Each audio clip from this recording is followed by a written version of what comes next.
नमस्कार साथियों, आपके YouTube channel math physics vision में आपका बहुत बहुत स्वागत है। और आज हम पढ़ने वाले हैं साथियों क्लास 12 चैप्टर नंबर 6 अवकलन के अनुप्रयोग। वेरी इंपॉर्टेंट चैप्टर है साथियों, वीडियो को लास्ट तक देखना है। और मेरी आपसे ये रिक्वेस्ट है कि साथियों वीडियो को आप स्किप बिल्कुल ना करें। अगर आप वीडियो को पूरा नहीं देख सकते तो प्लीज़ आप वीडियो को बैक कर सकते हैं। वीडियो पर आप कमेंट ना करें, आप लाइक ना करें और ना ही चैनल को सब्सक्राइब करें। आपको सिर्फ और सिर्फ वीडियो को लास्ट तक देखना है साथियों, जिससे कि आपकी मदद हो सके। अवकलन के अनुप्रयोग साथियों, ये वेरी वेरी इंपॉर्टेंट चैप्टर है। हर साल इस चैप्टर के अंदर से कोई ना कोई क्वेश्चन आता रहता है। तो साथियों इसे सीखने के लिए सबसे पहले इसके कुछ बेसिक्स रूल हैं, वो हमसे आने बहुत ज़्यादा ज़रूरी हैं। तो सबसे पहले हम सीखेंगे कि अवकलन के अनुप्रयोग चैप्टर, जिससे हम अच्छे से स्टडी कर सकें, इसके बेसिक्स सीखेंगे सबसे पहले। तो साथियों अवकलन के अनुप्रयोग सीखने से पहले आपके पास अवकलन आना बहुत ज़्यादा ज़रूरी है। अवकलन आना बहुत ही ज़्यादा ज़रूरी है, यानी डिफ्रेंसिएशन आपसे आना बहुत ज़्यादा ज़रूरी है। अगर आपके पास अवकलन नहीं आता है तो आप इस चैप्टर को नहीं समझ सकते। साथियों मैं आपको विश्वास दिलाता हूं कि आप YouTube पर सर्च करना छोड़ दोगे अगर ये वीडियो आपने लास्ट तक देख ली कि अवकलन के अनुप्रयोग कैसे करें। बहुत ही मोस्ट इम्पोर्टेंट वीडियो होने वाली है बच्चों। साधारण तरीके से, बिल्कुल सिंपल तरीके से, बिना रटे अच्छे तरीके से समझेंगे। बस आप वीडियो को लास्ट तक देखते रहिएगा। वीडियो को इसकी बिल्कुल ना करें, नहीं तो आपकी समझ में कुछ भी आने वाला नहीं है। तो सबसे पहले साथियों, अगर आपको अवकलन के अनुप्रयोग समझना है तो आपको अवकलन आना बहुत ज़्यादा ज़रूरी है, यानी dy/dx यानी अवकलन आना बहुत ज़्यादा ज़रूरी है। उसके बाद साथियों इसके बेसिक्स रूल क्या हैं। अवकलन तो एक पुरानी बात है, इसके बेसिक्स रूल क्या हैं साथियों। सबसे पहले देखिएगा साथियों, हमने अभी तक ये पढ़ा है कि एक क्षेत्रफल है, कोई भी अक्षेत्रफल। अक्षेत्रफल को साथियों हम ए से डिनोट करते हैं, ए से व्यक्त करते हैं। अगर साथियों कहीं भी ये लिखा हुआ दिखाई दे, अगर कहीं भी लिखा हुआ हो अक्षेत्रफल में परिवर्तन, अब अक्षेत्रफल में परिवर्तन साथियों अगर दिखाई दे, या फिर आपको ये दिखाई दे कहीं भी लिखा हुआ कि अक्षेत्रफल में समय के साथ परिवर्तन, अक्षेत्रफल में समय के साथ परिवर्तन, तो साथियों अगर सिर्फ अक्षेत्रफल दे रखा है तो आप उसे लिखोगे ए से। अगर क्षेत्रफल में परिवर्तन दे रखा है तो साथियों आप इस लाइन को ऐसे लिख सकते हैं dA/dt। इसका मतलब सीधा सा है साथियों कि अक्षेत्रफल में परिवर्तन dA और किसके सापेक्ष है, समय के सापेक्ष, यानी t के सापेक्ष। बिल्कुल वैसे ही साथियों ये मान लें कि जैसे आयतन दे रखा है हमें, मतलब ये है कहने का कि भैया अगर आयतन है तो आयतन को आप लिख सकते हैं सिर्फ और सिर्फ v से।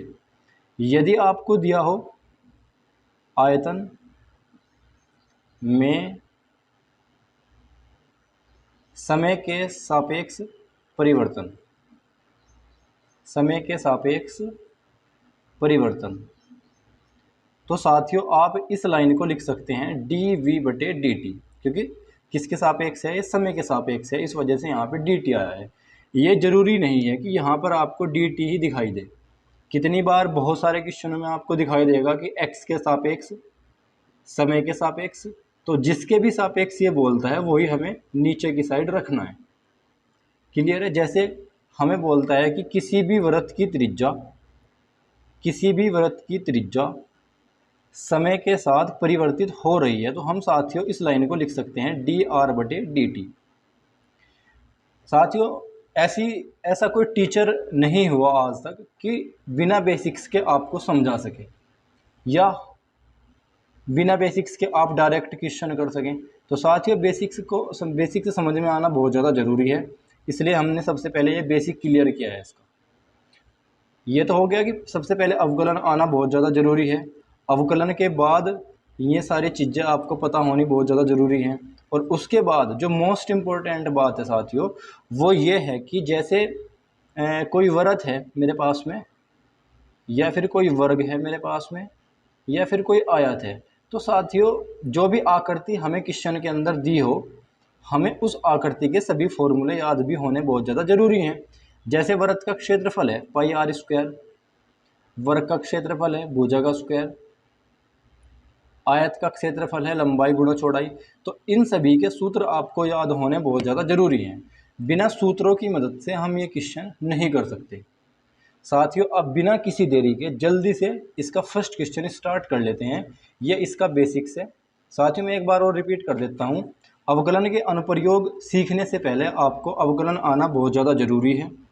जब हम इस चैप्टर को पढ़ते हैं साथियों, तो आपको अक्षेत्रफल दिखाई नहीं देगा कहीं भी, या तो आपको दिखाई देगा क्षेत्रफल में परिवर्तन या अक्षेत्रफल में समय के साथ परिवर्तन। आप इस लाइन को डी ए बटे डी टी से डिनोट कर सकते हैं, लिख सकते हैं।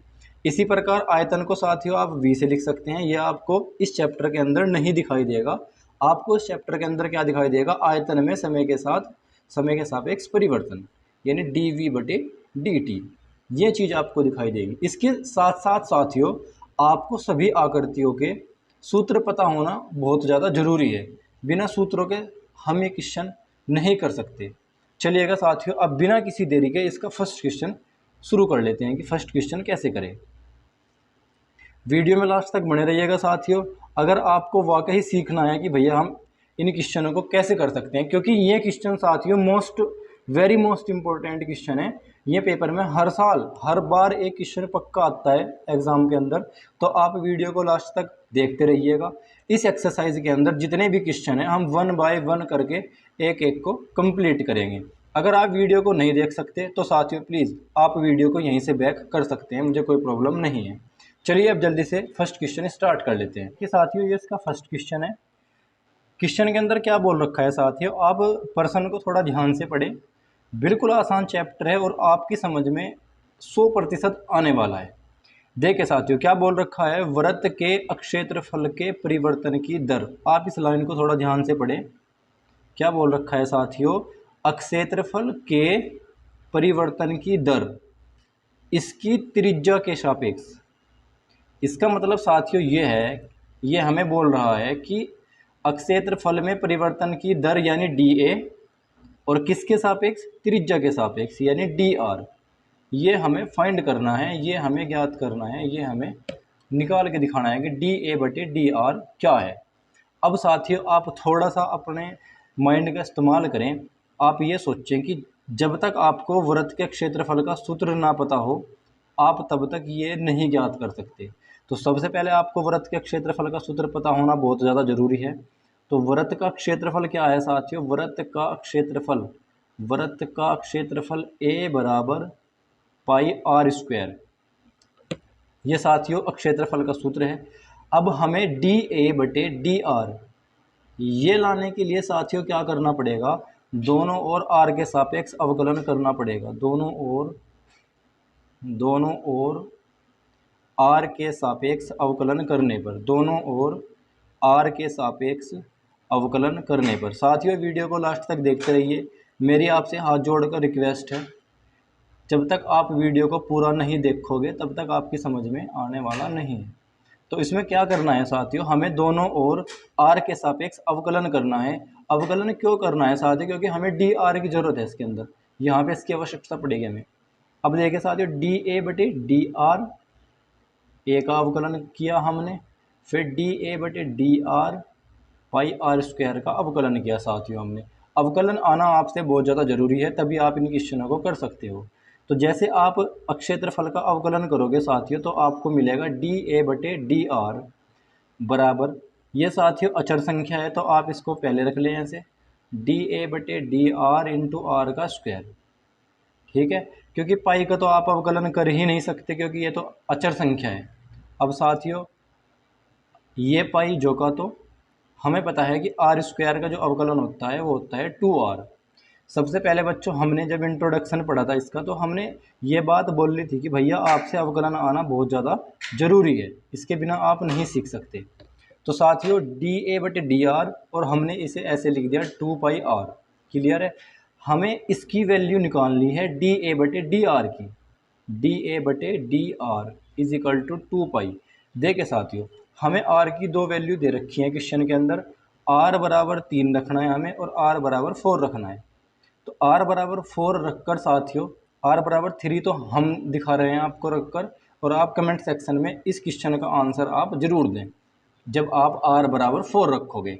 आर बराबर 3 जब आप रखोगे साथियों, यहाँ पर आर बराबर यहाँ पे जब 3 रखोगे आप, तो ये 3 की मल्टीप्लाई आप 2 में करोगे, 3 की गुणा, तो 3 दूनी 6। तो साथियों डी ए बटे डी आर का आंसर है 6 पाई, जब हमने आर का मान 3 रखा है। साथियों आप कमेंट सेक्शन में ज़रूर बताइएगा कि आर इज इक्वल टू 4 रखने पर कितना आंसर आपको मिलता है। आज की वीडियो में साथियों इतना ही, और बहुत जल्दी आपको नेक्स्ट वीडियो प्रोवाइड होगी और उसके अंदर हम कुछ क्वेश्चन करेंगे। वीडियो देखने के लिए साथियों आपका बहुत बहुत धन्यवाद। और साथियों अगर आपको आने वाले समय में फ्यूचर में अगर ऐसी ही वीडियो चाहिए तो प्लीज़ आप चैनल को सब्सक्राइब ज़रूर करें, जिससे कि आने वाली वीडियो सबसे पहले आपको प्रोवाइड हो सके, आपको मिल सके। वीडियो देखने के लिए आपका बहुत बहुत धन्यवाद। Thank you for watching.